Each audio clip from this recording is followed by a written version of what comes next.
And welcome back to Hannity. So protests continue all across Iran, and over 20 people now have sadly been killed, hundreds arrested. Today, the president tweeted, the people of Iran are finally acting against the brutal, corrupt Iranian regime. All the money that President Obama so foolishly gave them went into terrorism and into their pockets. The people have little food, big inflation, zero human rights, and the U.S. is watching. Also tonight, the president responding to North Korean leader Kim Jong-un's recent nuclear threats by tweeting. Well, North Korean leader Kim Jong-un just stated that, quote, the nuclear button is on his desk at all times. Will someone from his depleted and food-starved regime please inform him that I, too, have a nuclear button, but it is a much bigger and more powerful one than his? And my button actually works. And it is now with reaction. The host of Michelle Malkin Investigates on CRTV. Michelle Malkin and former White House Press Secretary Sean Spicer. I'll add this to the mix if I can. Michelle, he also tweeted, I will be announcing the most dishonest, corrupt media awards on Monday at 5 o'clock. Subjects will cover dishonesty, bad reporting, and various categories from the fake news media. Anybody on your list, Sean? It's fairly long, so I think the president's going to have a lot to think about over the weekend. He clearly hasn't been treated fairly by the mainstream media. When you look at that Pew study and realize how disproportionately the coverage of him has been compared to other first-term presidents, it's astronomical. So I think the president's going to have his work cut out for him this weekend trying to narrow down that list. You know, there's some in the liberal media. I like the fact that, Michelle, he's not trying to bribe a North Korean dictator like Bill Clinton did, and a lot of good that did, or try and bribe radical mullahs that throw gays and lesbians off roofs in Iran as a matter of law and abuse women as a matter of law. I kind of like standing up to dictators. The media can't seem to handle that. No, they can't. And that is what I love in so many ways about the Twitter format, because you either have moral clarity or you don't. And the fact that President Trump can say so much in 140 or 280 characters and sum up what all of the moral cripples in the news media can't, I think it's a very, very powerful and potent tool. And he has used it to great effect, and they hate it. That's why you had so many end of the year chin-pulling editorials and calls from all of these liberal media types asking Donald Trump to stop tweeting. No, he should continue to do it. And look what he has done. The entire transnational left is nowhere to be seen as all of these brave men and women, so many women in Iran are rising up from working class neighborhoods to speak out against Islamic supremacy in a way that none of the feminist movement or the left here in America has ever lifted a finger to. Where are Barack Obama's tweets in support of the resistance in Iran? Where was Hillary standing up for women when she was taking, you know, how many millions and millions of dollars from countries that practice Sharia? Sean, the big blockbuster of John Solomon tonight, this is massive because there was huge, the fix was in. They knew the laws were broken. They knew classified material was on it. They knew foreign agents had it. And they wrote an exoneration before an investigation.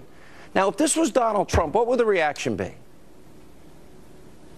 Oh, I mean, they would still be going at it for months on end. And you know, it's amazing foaming at the mouth. How little attention he gets paid for. The president called out the sailor in the Navy who was sent to jail for that, and there was a story about him today that he can't get his life back together, and how those charges have been so unfortunate for some pictures that he took aboard a submarine, which again is not, and again I'm not getting into the merits of that case, but his life has clearly been ruined. He was punished extensively, not just in terms of serving time in jail, but financial ruin as well. And I think that sailor is looking and saying, yes, I might have done something wrong, but where was Hillary Clinton held accountable?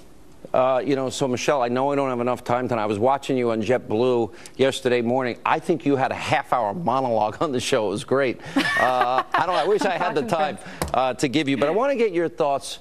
This is, to me, if any of this had happened and it was Trump and you replaced Trump with Hillary and the fix is in the way it was here, I've got to believe these guys in the media, the destroy Trump, they'd be foaming at the mouth.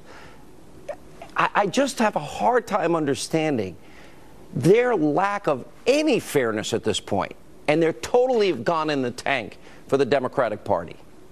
They are totally in the tank, and I think it is time to turn the tables on the colluders of the mainstream media. So many of them have, over the years, been guilty themselves of colluding with the world's worst regimes and tyrannies. I mean, just today, a colleague of mine at Conservative Review reported on the New York Times making money off of tours of Iran and cooperating with the Iranian mullahs on that. Or how about CNN, whose former chief executive, Eason Jordan, admitted that they covered up torture during Saddam's regime.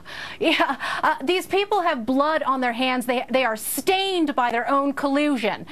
So of course they're going to try and deflect and distract by making up the collusion narrative and the collusion narrative network, for that matter, at CNN, to try and bring the Trump administration down. This year is going to be massive in terms of news, especially about the corrupt media. And there are very, very nervous, rightly so, people like Hillary Clinton. They should be nervous. People will be going to jail, I promise you. Well, Sean, I would say what makes people, I think, the most nervous in the media is when the effects of the president's tax cuts go into effect and people start seeing, as they are now from industry after industry, company after country, the bottom line paycheck of themselves and their families going up, the regulatory effect of what he's doing to bring back jobs in manufacturing. I think what's going to really sell the American people is the results the president's achieving through his regulatory efforts, through the tax efforts, through his efforts that are going to come through on infrastructure. All of this is actually going to deliver real results. Last thing, build the wall. Build the wall. Do it now. And then that'll help everybody, because the country wants secure borders. I got to roll. I promise we're going to give Michelle a whole half hour. She was great yesterday morning on Fox and Friends. When we come back, President Trump blasting Hillary Clinton's top aide after new documents now reveal she may have, in fact, compromised your national security. Tom Fitton, Pam Bondi, they're on the case. And later, why CNN should be renamed the Cannabis Fake News Network. Straight ahead.